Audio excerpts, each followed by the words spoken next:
happen. And all I kept saying is, God, please just watch over him and make sure that he's okay. When I woke up in the hospital, I was in shock. I was in a lot of pain. I tore some ligaments in my leg. I broke my foot. I broke my hip. I shattered my skull in 9 places. I shattered my eye socket. I almost lost my eye, and I almost died. The only thing you want to do when you wake up in pain is just heal. I'm not an expert, but I think I hit the tractor. Holy shit, Jeff. I thought you were dead. I was dead too. You were joking right when we got here. They asked you what your job was, and you said you're a male model. How's that a joke, bro? We gotta drain the Botox before we operate. Jeff. You're not freaking out, right? So exactly what happened, Jeff? I look like I just got in a UFC fight with like a UFC champion. I'm getting the best medical attention money could buy. David's paying for the whole thing. We're good. I'm gonna look better than I did before. Oh my God, at least you have your sense of humor.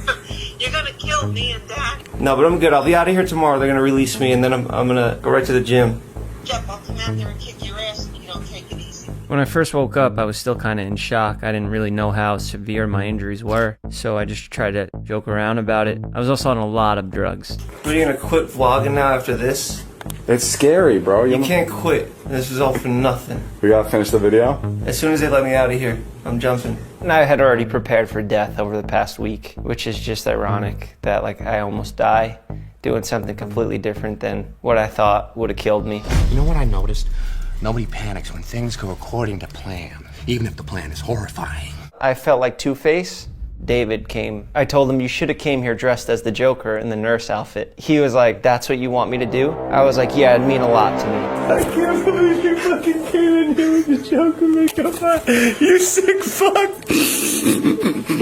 You never find jokes any more soothing or calming or funnier when you're with somebody that's really hurt and they're cracking jokes. It's like the best feeling because you're like, oh my God, thank the Lord, and he's still like being himself. You fucking psycho. Get him out of here. Don't grab my fucking face, you psycho. For him coming dressed as the Joker, that was my request. I said that would make this better. So that was my entertainment for the day. You come here to finish the job? Huh? You did a horrible job. Is this all part of the plan? Jeff's positivity cheered everyone up, including himself, which I think really helped the overall tone of like how gloomy that day was. Rachel! Shut the fuck up. Get in the fucking van. You made it out. I'm free. Emergency. All right, now blow it up. Fuck, man, why do you get to be the Joker?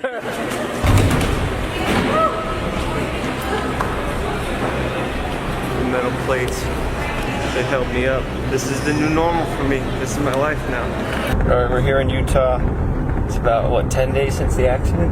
Yeah. And I'm getting my stitches out. And I'm get to see my hero, my doctor, Todd Cook. He's the man that put my face back together. Party's over. Feeling sorry for myself is over. I felt stupid that I even got myself in that situation and that I even allowed somebody to have control of my life. I've played this out over and over again. I'm in this by myself now. I'm the one who has to deal with this injury. The first thing I said when I woke up in the hospital, I called up Vince and I said, just don't jump without me. I don't want this accident to turn me into a pussy, so make sure you don't jump without me. The second I get out of here, I'm jumping because I need to get back to where I was at right before this happened. This just makes the story so much better. He still jumped. The brain and the heart are 2 organs that don't like to be injured, and they do not recover well. I feel it in the back of this eye. Do you have any double vision?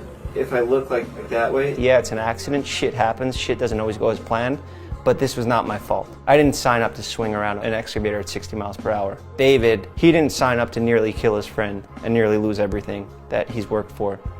Nobody asked for this, but this is what happened. I know that I'll come back from this and I'll make it on my own, but we're lucky that I'm not dead and I'm not blind. It was just a lot emotionally. I felt scared and angry that I had to go through this. I want to erase that day and get back to where I was at. Oof. It's gonna go down. It's gonna go better. Damn. It's not as cool as I thought it would look. I hadn't told anybody what actually happened. They don't know what's going on with my vision. Nobody can understand it. You can't put somebody else in your brain to see how you see now. That crazy cut right there is the one, even though it was the smallest and looked the less ominous, was the one that potentially hurt you the worst. That angle of what you hit would have been about 3 degrees different. Or if that would have entered about 3 millimeters higher and been on the same angle, it would have cut your eye right in half. And if it was a few inches the other way, it would have killed me? And if it going the other way, it would have cut the big blood vessel and you would have died. Yeah. Oh, he was going so fast. Dude, you could have died so easy.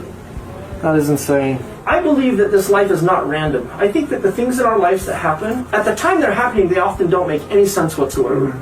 But when we look in the retrospectoscope back, there is always an opportunity that's provided to us.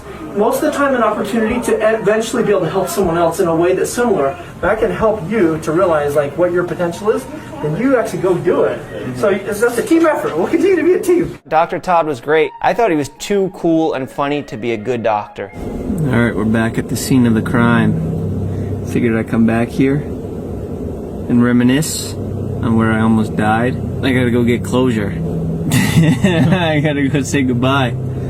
It feels eerie. I still see the tire tracks from the fucking stupid thing. You're only as good as your last video, and you have to stay consistently posting in order to stay relevant.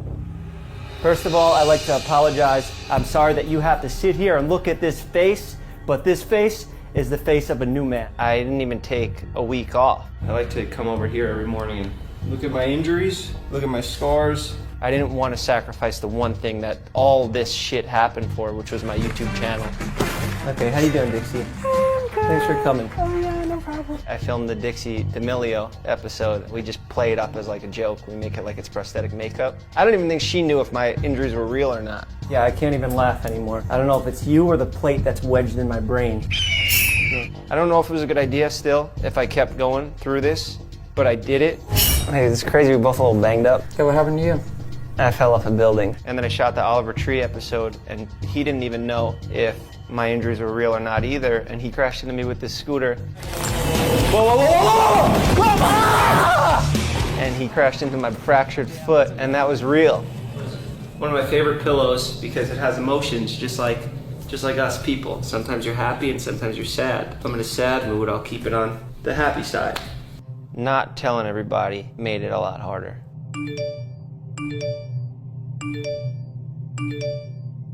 I'm just reading hate comments saying you're fat. Jeff's getting fat. What did Jeff do to his face? Did he get more Botox? And literally I'm just following doctor's orders to save my eye. And sometimes it fucking sucks when people are talking shit and nobody knows the real story. I have things that keep me sane and that is working out. And now the doctors are telling me that I need to gain fat in order to do an eye surgery. And it's just everything that keeps me sane in life now is gone. Everything that makes me happy is gone. And now I have to learn new ways to cope. Most people start their day, they look at their phone, and the first Instagram story would be him. And I would click on it and it would be him being praised for something that he accomplished that week. And I'm sitting here in my house in the worst place I've ever been, thinking I'm never gonna get back to where I was at. It made me resent him, it made me resent seeing his face, it made me not wanna go online, it made me not wanna open up YouTube. It would just put me in a bad place. Like I'm healed enough to walk around, but I'm still really fucked up. So you guys both have to sit down and talk about it. But how you feel, how he feels. He didn't know what to do to be there for you. He almost died, Jonah. All you had to do was come check on me, talk to me man to man in person, and that's it. I can lie and say everything's fine. Yeah. But that's not gonna get me anywhere. I wanted to make it clear to him that this was a problem that we both had to fix now. Hey guys, I made a mood board. That made me happy. I cut his eye out with a knife. It's just a joke. Relax, everybody. I'm not really gonna cut his eye out. I'm trying to stay positive. That's all I can really do. Just keep pumping iron. Let out the frustration on this. Casey Neistat, he's one of the most respected creators on the YouTube platform. He's a good friend of mine and an inspiration. I think I was like 25 or 26. I'm zipping around Chinatown. Guy runs a red light, boom. Shattered this femur. So this is all metal, it's all metal, it's all metal. Had the femoral artery been severed by the shattered femur, it would have been lights out for Casey. And up until that point, I was like invincible Casey. Crazy, mountain climbing, just maniac, motorcycle driving Casey. You hear people talk about when they realize they're not invincible. For it to happen in one moment, the moment like you hit that excavator, don't fucking bullshit yourself. You will never be the Jeff you were before this. But you'll live your life differently. You'll conduct yourself differently because you went through this experience. You will heal. Yeah. You'll be back. It's still early. I'm only 3 months in. You're brave for talking about it in such a vulnerable way, but what will be with you forever are these emotions and like these thoughts that you're struggling to reconcile right now. You're struggling to make sense of that. The more of a grudge you could ever hold, the more it's going to hold you down.